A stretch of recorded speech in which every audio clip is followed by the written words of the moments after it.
Hello everyone, कैसे हैं आप सभी। और आज हम लोग बात करने वाले हैं, एक बहुत इंपॉर्टेंट टॉपिक है इंग्लिश ग्रामर का क्लॉज। ठीक है। क्लॉज जो है इस पे बहुत सारे क्वेश्चन बनते हैं। अभी जो रिसेंटली इंग्लिश पीजीटी का पेपर हुआ तो उसमें 5 से 6 क्वेश्चन इस टॉपिक से आए थे और वो वही क्वेश्चन आए थे जो मैंने आपको पिछली क्लास ली थी और सेम वही क्लास मैं उसी पीडीएफ से आज फिर से आप लोग के लिए ले रहा हूँ। ठीक है, देखिएगा, समझिएगा, बहुत ही शानदार टॉपिक है और बहुत ही ईजिली मैं आपको समझाने वाला हूँ। ठीक है, चलिए चलते टेक्स्ट पे तो चीजें ज्यादा अच्छे समझ में आएंगी। ठीक है,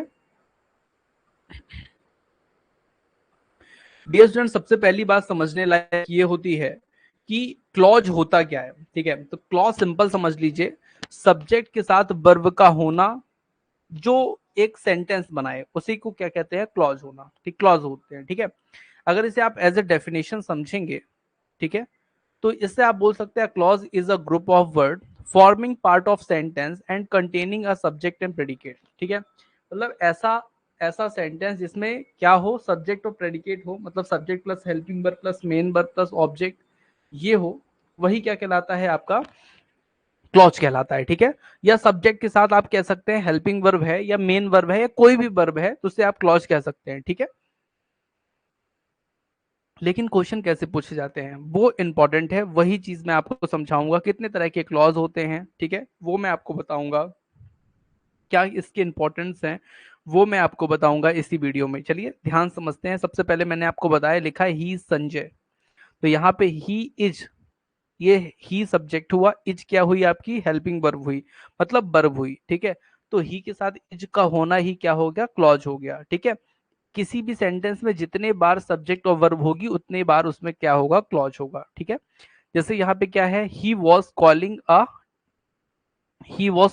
मी टुडे, तो यहाँ पे देखिए ही वॉज कॉलिंग, यहाँ पे सब्जेक्ट ही है और वॉज कॉलिंग क्या है, वर्ब है। ठीक है, तो ये आपका एक क्या बन गया, ये आपका बन गया क्लॉज। ठीक है, यहाँ पे क्या लिखा है, देखिए reading is a good habit. ठीक है, तो reading is a good habit क्या हुआ, तो भैया रीडिंग जो हुई वो हुआ आपका सब्जेक्ट। यहाँ पे रीडिंग वर्ब नहीं है, ध्यान रखिएगा, ये जीरेंड है एक्चुअली, और जीरेंड जो होता है वो वर्ब में आईएनजी लगने के बाद वो नाउन जैसा काम करता है। ठीक है, तो यहाँ पे रीडिंग नाउन है, मतलब सब्जेक्ट है, और सब्जेक्ट के साथ इज जो है हेल्पिंग वर्ब है, तो ये भी क्या हुई, एक प्रकार का क्लॉज हुआ। ठीक है, अगर आप यहाँ पे देखें, he is Sanjay Nitin brother, तो यहाँ पर भी जो ही संजय नितिन ब्रदर, यहाँ पे भी क्या है आपका ही इज, ये भी क्या है, एक क्लॉज है। ठीक है, ध्यान से, यहाँ पे एक सब्जेक्ट है हु ही इज, ध्यान से, ही इज, मतलब ये एक क्लॉज है,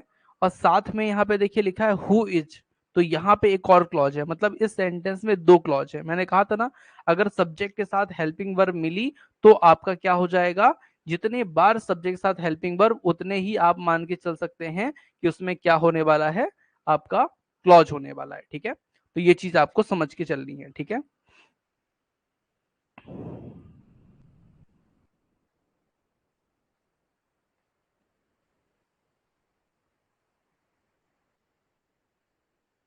चलिए आगे चलते हैं। जैसे लिखा है he Sanjay who is Nitin brother and he is my best student. अब अगर इस सेंटेंस में अगर आप ध्यान से देख रहे हो तो यहाँ पर अगर आप ध्यान से देखें तो ही संजय लिखा हुआ है, फिर हु इज नितिन ब्रदर लिखा है, मतलब दो क्लॉज, और उसके बाद लिखा है ही इज माई बेस्ट स्टूडेंट, तो यहाँ पे तीन क्लॉजेस हैं। अब ये क्लॉज है कौन कौन से, ये कैसे हम पता करें, तो वो चीज अब मैं आपको बताने वाला हूं आगे। ठीक है, सबसे पहली बात आप ये जान लीजिए कि जो क्लॉज होता है ना, वो क्लॉज तीन तरह का होता है। ठीक है, कौन कौन सा, एक तो होता है भैया इंडिपेंडेंट क्लॉज, ठीक है, और एक होता है भैया डिपेंडेंट क्लॉज। ठीक है, होते दो तरह के हैं, ये सब टाइप होते हैं जो आगे जाके बढ़ते हैं। ठीक है, तो सबसे पहले क्लॉज को आप दो ही तरह का समझेंगे, इंडिपेंडेंट और डिपेंडेंट क्लॉज। ठीक है, जो इंडिपेंडेंट क्लॉज होता है उसे आप बोल सकते हैं प्रिंसिपल क्लॉज या मेन क्लॉज, मतलब किसी भी सेंटेंस का जो पहला सब्जेक्ट और वर्ब होती है वह आपकी क्या कहलाती है, इंडिपेंडेंट क्लॉज कहलाती है या प्रिंसिपल क्लॉज कहलाती है। अच्छा, इसकी बात ये और होती है कि इस सेंटेंस को अगर आप पढ़ें तो पूरा का पूरा अर्थ निकल जाता है, जैसे कि राहुल मार्केट गया। ठीक है, तो यहाँ पे पूरा मतलब हो गया कि राहुल मार्केट गया। ठीक है, अब यहाँ पे अगर ऐसा बोले जो लड़का मार्केट गया है वह मेरा भाई है। ठीक है, तो अब यहाँ पे अगर आप ध्यान से देखें तो वहां पे यहाँ पे इस सेंटेंस में जो लड़का मार्केट गया है वह मेरा भाई है, मतलब यहाँ पे दो चीजें हैं। वो लड़का जो गया वो क्या है, भाई है, तो रिलेशन आ गया ना। इसको बोलते हैं डिपेंडेंट क्लॉज। और डिपेंडेंट जो क्लॉज होते हैं ना, यह दो तरह के होते हैं। ठीक है, ध्यान से, एक होता है कोऑर्डिनेटिव क्लॉज और एक होता है सबऑर्डिनेटिव क्लॉज। ठीक है, और जो एग्जाम में सबसे ज्यादा पूछा जाता है ना एग्जाम में, वो यही पूछा जाता है सबऑर्डिनेटिव क्लॉज। ठीक है, तो ये चीज हमें बहुत अच्छे से पढ़नी है। उससे पहले मैं आपको कोऑर्डिनेटिव क्लॉज के बारे में पढ़ा देता हूँ। ठीक है, तो ध्यान से समझिएगा कोऑर्डिनेटिव क्लॉज होते क्या है। ठीक है, अगर आप भी रेवा इंस्टीट्यूट जुड़ना चाहते हैं, इस नंबर पे आप संपर्क कर सकते हैं, या फिर रेवा इंस्टीट्यूट का ऐप डाउनलोड करके आप तैयारी कर सकते हैं। हमारे पास एमपी टेट वर्ग 2 का क्लास चल रही है, एमआरएस इंग्लिश पीजीटी की क्लास चल रही है, और भी कई सारे कोर्स चल रहे हैं, तो आप लोग ज्वाइन कर सकते हैं। यूसी नेट की स्पेशल क्लास चल रही है। ठीक है, फॉर दिसंबर 2023 एंड जून 2024 के लिए ज्वाइन कर सकते हैं। सो डियर स्टूडेंट्स, यहाँ पे मैंने आपको बताया कि जो कोऑर्डिनेटिव क्लॉज को पहले मैं आपको समझाता हूँ, उसके बाद मैं आपको सबऑर्डिनेटिव क्लॉज में ले चलूंगा। ठीक है, और प्रिंसिपल क्लॉज भी मैं आपको ऐसे ही हंसते गाते बता दूंगा, क्योंकि उसमें कुछ ज्यादा है रहता नहीं है। ठीक है, प्रिंसिपल क्लॉज का मैंने सिंपल सा फंडा आपको बताया कि भैया एक सब्जेक्ट एक वर्ब मिले और सेंटेंस खत्म हो जाए, तो आप ये मान के चलो कि वहां पे प्रिंसिपल क्लॉज है।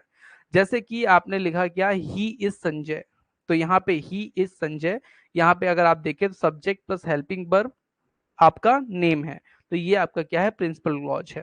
क्या लिखा है, he was calling me today, तो यहाँ पे he was calling me today, तो यहाँ पे subject plus helping verb plus main verb. ठीक है, तो यहाँ पे ये भी क्या है, एक एक ही क्लॉज है, इसके आगे कोई भी चीजें नहीं जुड़ी है, इसका मतलब ये भी प्रिंसिपल क्लॉज है। ठीक है, किसी भी सेंटेंस को, जैसे ये देखिए, we know that he is not sincere in his duty, अगर इस पूरे सेंटेंस को आप देखें तो यहाँ पे दो क्लॉज हैं, एक है वी नो और दूसरा है that he is not sincere in his duty. तो यहाँ पे जो नो तक जो क्लॉज है ना, यहाँ तक ये प्रिंसिपल क्लॉज है।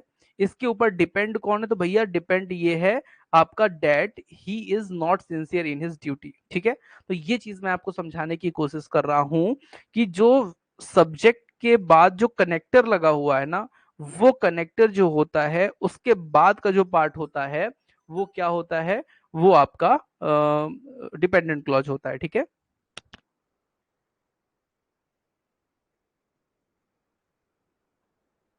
नहीं देखिए, ले लिया आपके साथ। तो उसमें कुछ लोग जुड़े थे क्या,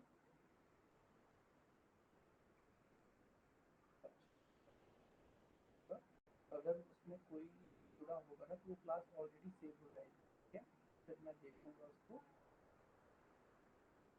फिर सेव नहीं, हालांकि मैंने सबको बोला था कि सभी लोग ज्वाइन करेंगे, फिर पता नहीं कितने लोग ज्वाइन करें। हाँ, क्या होगा मैम, टाइम होता है ना,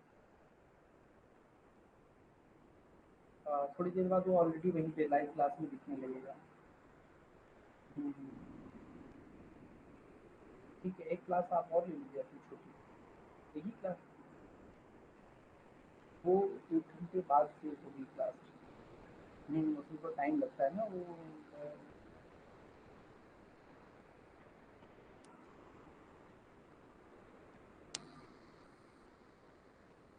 अच्छा अच्छा, मैं चेक करता हूँ, चलिए, अगर 1 घंटे से मैं चेक करके आपको बताऊँ ना, तो so dear students, sorry for disturbing you. और अब मैं आप लोग को बता देता हूँ कि यहाँ पे मैंने बताया आपको डिपेंडेंट क्लॉज है। नेक्स्ट अगर आप देखें कि my father is a good man, ठीक है, तो यहाँ पे भी आपका क्या है, प्रिंसिपल क्लॉज है। ठीक है, यहाँ पे वी नो में प्रिंसिपल क्लॉज है और यहाँ पे इधर जो है ये डिपेंडेंट क्लॉज है। ठीक है, अब मैं आपको बहुत ही सिंपल तरीके से समझा देता हूँ कोऑर्डिनेटिव क्लॉज। कोऑर्डिनेटिव जो क्लॉज होता है वो कोऑर्डिनेटिव कंजंक्शन से बनता है।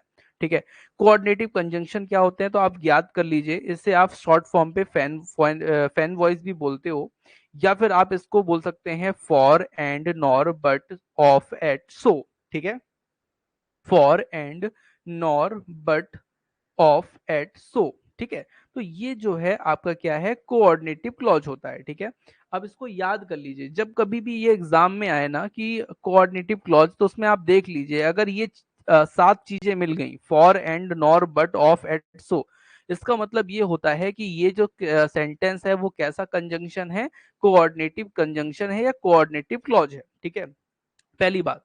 जैसे यहाँ पे अगर आप देखें he went to Sonpur fair, तो ये जो सेंटेंस है ये पूर्णतः इंडिपेंडेंट क्लॉज है। इंडिपेंडेंट क्लॉज मतलब प्रिंसिपल क्लॉज आप इसे कह दोगे तो गलत बात नहीं होगी। लेकिन अगर आप यहाँ पे एंड से लेकर यहाँ तक अगर आप पूछते हैं कि इसमें कौन सा क्लॉज है, तो इसमें आपको ध्यान रखना है यहाँ पर जो क्लॉज है वो है कोऑर्डिनेटिव क्लॉज। क्यों? क्योंकि भैया यहाँ पे कोऑर्डिनेटिव कंजंक्शन लगा हुआ है। ठीक है, एंड यहाँ पे अगर आप इस सेंटेंस की बात करें, my father is a good man, तो इस सेंटेंस में अगर आप देखें तो ये प्रिंसिपल क्लॉज है। ठीक है, और यहाँ पे बट से लेकर के आगे तक अगर आप देखें तो यहाँ पे but my uncle is bad man, तो यहाँ पर ये जो सेंटेंस है वो क्या है, ये आपका कोऑर्डिनेटिव क्लॉज है, क्योंकि इसमें कोऑर्डिनेटिव कंजंक्शन लगा है। ठीक है, तो सिंपल सी बात है, ये चीज आपको समझ में आ गई होगी। ठीक है, अब मैं आपको थोड़ा सा ले चलता हूँ सबऑर्डिनेटिव क्लॉज में, जो कि परीक्षा में सबसे ज्यादा पूछा जाता है। ठीक है, इनको आप कह सकते हैं ये 3 तरह के होते हैं। सबऑर्डिनेटिव जो क्लॉज होते हैं ये 3 तरह के होते हैं और सबऑर्डिनेटिव कंजंक्शन से जुड़ करके बनते हैं। ठीक है, जैसे कि आपका नाउन क्लॉज एक हो गया, एक आपका एडजेक्टिव या रिलेटिव क्लॉज हो गया, और तीसरा जो है वो होता है आपका एडवर्ब क्लॉज। ठीक है, अब ध्यान रखिएगा, एडवर्ब क्लॉज को पहचानना बहुत ही आसान है। बस थोड़ा सा आपको दिमाग किस में लगाना है, नाउन क्लॉज और एडजेक्टिव क्लॉज में, और यही परीक्षा में बहुत पूछे गए थे अभी इंग्लिश पीजीटी में। ठीक है, बस इसमें थोड़ा सा अगर आप ध्यान दे देंगे तो ये आपको समझ में आ जाएगा। ठीक है, देखिए, सबसे पहली बात, नाउन क्लॉज में क्या होता है कि जब नाउन क्लॉज में ये 5 चीजें आती हैं, कौन कौन सी भैया? तो आती है आपका दैट, हु, विच, हाउ। ठीक है, ये कुछ WH वर्ड्स हैं जो आपको परीक्षा में जो आपको सेंटेंस में मिलेंगे। तो आपको ये देख लेना है कि इनके पहले जो दैट लिखा है इसके जस्ट पहले, हु लिखा है इसके जस्ट पहले, विच, हाउ लिखा है इसके जस्ट पहले, इन सभी के जस्ट पहले आपको ये देखना है कि बर्व नहीं होनी चाहिए, बर्व होनी चाहिए। ठीक है, मतलब नाउन तो बिल्कुल नहीं होना चाहिए। अगर वो नाउन हो गया, इसके जस्ट पहले अगर नाउन हो गया तो वो एडजेक्टिव क्लॉज कहला जाता है। ठीक है, ध्यान दीजिएगा। और अगर उसके पहले कोई वर्ब है, कोई एडवर्ब है, या आप कह सकते हैं कि नाउन को छोड़ करके कुछ भी है, तो आप ये जान लीजिएगा कि उसपे क्या है, आपका नाउन क्लॉज होगा। ठीक है, और अगर इसी शब्द के पहले ये जो शब्द आपने लिखे हैं कि हु, हुम, हुज, वेयर, विच, दैट, इन शब्द के पहले अगर नाउन लिखा है तो वो हो जाएगा एडजेक्टिव क्लॉज। ठीक है, सिंपल सा। अभी मैं प्रैक्टिस करके बताऊंगा तो आपको ज्यादा समझ में आएगा। और एडवर्ब क्लास का सबसे अच्छा है कि भैया ये वर्ड मिल जाए आपको, कौन कौन से मिल जाए, एज इफ, ठीक है, like, the way, because, since, as, for, when, whenever, where, whenever, if, ठीक है, ऑल दो अगर ये वर्ड मिल जाते हैं तो आप सिंपल से समझ लीजिए कि भैया वहां पे ना एडवर्ब क्लॉज है। क्या है वहां पे? एडवर्ब क्लॉज है। ठीक है, सिंपल सी बात है। चलिए मैं आपको क्वेश्चन पे ले चलता हूं ना, तो आपको ज्यादा मजा मजा आएगा समझने में। ठीक है, सबसे पहले अगर आप यहाँ पे देखें ध्यान से, यहाँ पे कैन यू गैस, अब ये कैन यू जो गैस है ना, सब्जेक्ट के साथ वर्ब लिखी है, मतलब ये सिंपल सेंटेंस है, या फिर आप इसे कह सकते हैं प्रिंसिपल क्लॉज है। ठीक है, कहानी स्टार्ट होती है यहां से, क्या? What I have in my pocket. ठीक है, तो वॉट के पहले लिखा क्या है? यहाँ पे देखिए लिखा है गेस। ठीक है, अब गेस जो होता है वो नाउन नहीं होता है। ठीक है, नाउन नहीं होता मतलब यहाँ पे वर्ब होती है, और वर्ब होती है तो ये क्या होगा, आपका नाउन क्लॉज होगा। ठीक है, ये क्या होगा, नाउन क्लॉज। पहली बात इस तरह से आप समझ सकते हो। दूसरी बात, जब आपके मन में क्या का प्रश्न उठे, क्या, क्यों नहीं, क्या, जैसे कैन यू गेस, क्या गेस, क्या, कि मेरे पॉकेट में क्या है। ठीक है, तो जब क्या का प्रश्न उठे, जैसे मैं दिखाता हूं और आपको, आई कैन डू, मैं कर सकता हूं। क्या कर सकते हो बेटा? आई वॉन्ट टू डू, जो मैं चाहता हूं वो कर सकता हूं। ठीक है, तो ये चीज समझिएगा, यहां पर इसका बड़ा महत्व होता है। ठीक है, दूसरी बात, अगर यहाँ पे वॉट एवर लिखा है ना भैया, वॉट एवर के जस्ट पीछे देख लीजिए लिखा क्या है। यहाँ पे लिखा है, देखिए, डू। डू होती है एक वर्ब, और वर्ब है इसलिए नाउन क्लॉज होगा। अगर यहाँ पे वर्ब ना होती यहाँ पे अगर नाउन लिखा होता तो सेम इसी सेंटेंस में क्या हो जाता, एडजेक्टिव क्लॉज हो जाता। इस चीज को आपको क्या करना है, समझना है देवियों सज्जनों, ठीक है। और उम्मीद करता हूं आपको समझ में आ भी रही होंगी बातें, ठीक है। अगर आप ध्यान से देखें यहां पे लिखा है every one can easily understand that you don't know he answer, ठीक है। Every one can easily understand, सभी लोग आसानी से समझ जाते हैं क्या, you don't know he answer, ठीक है। तो यहां पे जब का क्या का प्रश्न उठता है तो ये चीजें होती हैं। Hello hello Rita ji. और रीता जी अपन लोग ये जो क्लास है ना ये पढ़ रहे हैं क्या, क्लॉज, ठीक है। तो ध्यान से, ये आपके सिलेबस में है और बहुत इंपॉर्टेंट टॉपिक है। पिछली बार पीजीटी में इसके 5 से 6 क्वेश्चन आए थे और बहुत ही इजी आए थे, ठीक है। वही चीजें आज मैं समझाने की आप लोगों को कोशिश कर रहा हूँ, ठीक है। और इसके बाद मैं आपको कुछ क्वेश्चन भी करा दूंगा जिससे आप लोग को चीजें समझ में आ जाए, ठीक है।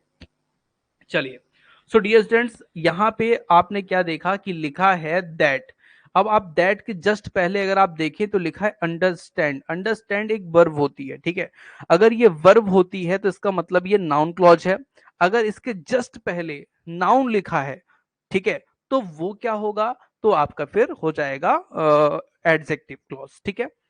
चलिए मैं आपको थोड़ा सा एडजेक्टिव क्लॉज पे ले चलता हूं। जैसा कि मैंने आपको बताया था कि हु, हुम, हुज, वेयर, विच, दैट मिलेगा, लेकिन इसके पहले जस्ट लिखी होगी नाउन। और नाउन हो गए क्यों क्योंकि नाउन की विशेषता कौन बताता है भैया, तो एडजेक्टिव बताता है। तो एडजेक्टिव क्लॉज हो जाएगा, ठीक है। ध्यान से समझिएगा डियर स्टूडेंट्स, लिखा है those students who focused on their, यहाँ पे देयर लिखा है, their studies sincerely pass the exam. अब अगर आप ध्यान से देखें यहाँ पे डियर स्टूडेंट्स, तो यहाँ पर लिखा है, देखिए क्या, दोज स्टूडेंट्स यहाँ पे इसे हटाइए, ठीक है। यहाँ पे आइए, हु फोकस्ड ऑन। अब यहाँ पे अगर आप ध्यान से देखिए, हु, ध्यान से 2 मिनट, ये लिखा है हु, तो हु के जस्ट पहले देखिए क्या लिखा है, स्टूडेंट्स। स्टूडेंट्स जो होता है ना वो होता है नाउन, और नाउन की विशेषता कौन बताता है भैया, तो एडजेक्टिव बताता है। इसलिए यहाँ पे क्या होगा, एडजेक्टिव क्लॉज होगा। और मैं समझ रहा हूं कि आपको समझ में आई होगी बात। जैसे यहाँ पे क्या लिखा है, देखिए होम, होम की जस्ट पहले क्या लिखा है, ब्रदर। तो ब्रदर क्या हुआ, नाउन, और नाउन हुआ तो यहाँ पे क्या होगा आपका, एडजेक्टिव क्लॉज, ठीक है। यहाँ पे क्या लिखा है, हुज, हुज की जस्ट पहले क्या लिखा है, नितिन, एक नाम है, नाउन है, तो ये एडजेक्टिव क्लॉज होगा, ठीक है। तो यही चीज आपको समझनी है। यहाँ पे लिखा है वेयर, वेयर के पहले क्या लिखा है, बिहार, बिहार एक जगह का नाम है, एक स्थान का नाम है, एक नाउन है। इसका मतलब ये एडजेक्टिव क्लॉज है, ठीक है। डियर स्टूडेंट्स, आपको समझ में आई होगी बात। यहाँ पे लिखा है विच, विच किसके पहले क्या लिखा है, फैन, फैन की विशेषता कौन बताता है भैया, तो फैन की विशेषता बताता है। किसी भी नाउन की विशेषता कौन बताता है, एडजेक्टिव बताता है। यहाँ पे क्या लिखा है, यहाँ पे लिखा है दैट, दैट के पहले लिखा है टॉय, टॉय एक है नाउन, और नाउन अगर है तो ये कौन सा क्लॉज होगा, ये होगा एडजेक्टिव क्लॉज, ठीक है। उम्मीद कर रहा हूं आप लोग को चीजें समझ में आ रही होंगी। और मेरा प्रयास रहता है कि आप लोग को इजी वे में चीजें समझा पाऊं। तो अभी मैंने आपको क्या पढ़ा दिया, नाउन क्लॉज बता दिया मैंने आपको, इनडिफरेंट और डिफरेंट क्लॉज बता दिया मैंने, इनडेफिनिट और डेफिनेट क्लॉज मैंने आप लोग को बता दिया। अब आगे मैं आप लोग को ले चलने वाला हूं बहुत इंपॉर्टेंट कौन सा क्लॉज, एडवर्ब क्लॉज। इसको समझना बहुत आसान है, इसमें कुछ चीजें आप लोग याद कर लेंगे अगर ना, तो आपको चीजें याद हो जाएंगी, ठीक है। चलिए मैं ले चलता हूं आपको अगली कड़ी में। देखिए डियर स्टूडेंट्स, यहाँ पे अगर आप एडवर्ब क्लॉज की बात करें ना, तो एडवर्ब क्लॉज में सबसे पहले आपको कुछ चीजें ध्यान रखनी है। क्या, अगर एग्जाम में आपको दिख जाए क्या क्या, as, if, like, the way, because, since, as, for, whenever, ठीक है, when, whenever, condition, conditional, if, although, अगर ये चीजें आपको दिख जाती है ना, तो आप सीधे समझ जाइए कि यहाँ पे भैया क्या है, एडवर्ब क्लॉज है, ठीक है।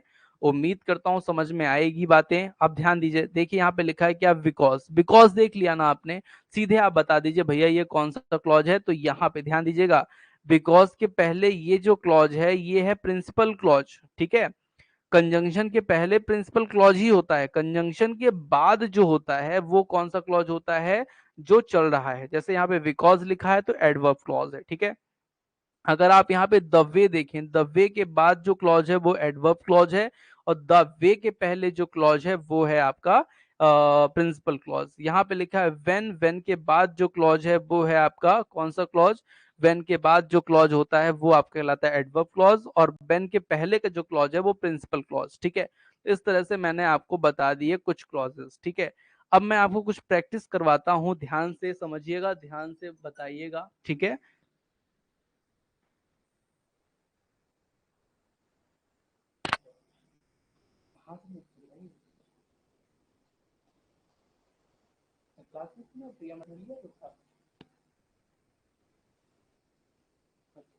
चलिए मैं बताता हूँ, फिर मैं क्लास ले रहा हूँ इंग्लिश की वाली इमारत की, मैं फिर कॉल करता हूँ। ठीक है आपको, हाँ यूट्यूब पे नहीं है, उसमें ऐप पे है।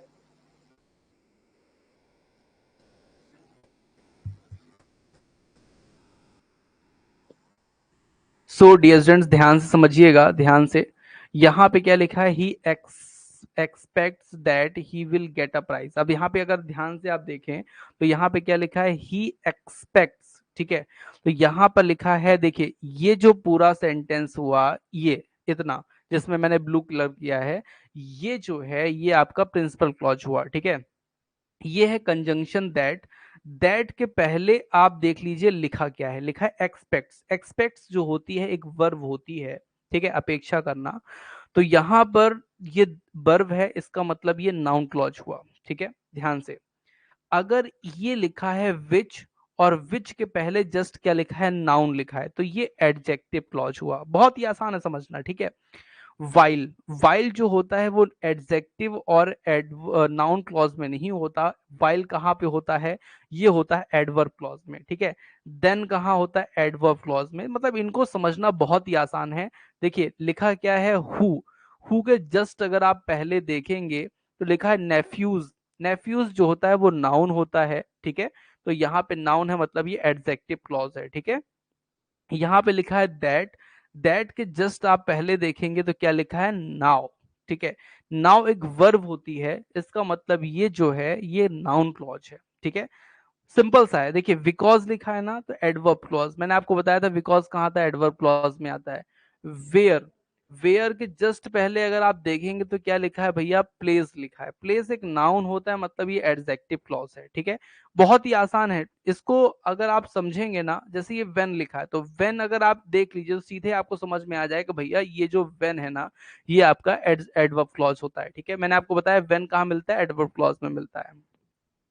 ध्यान दीजिए, एंड मिल गया। अब ये देखिए बहुत अच्छा सेंटेंस है।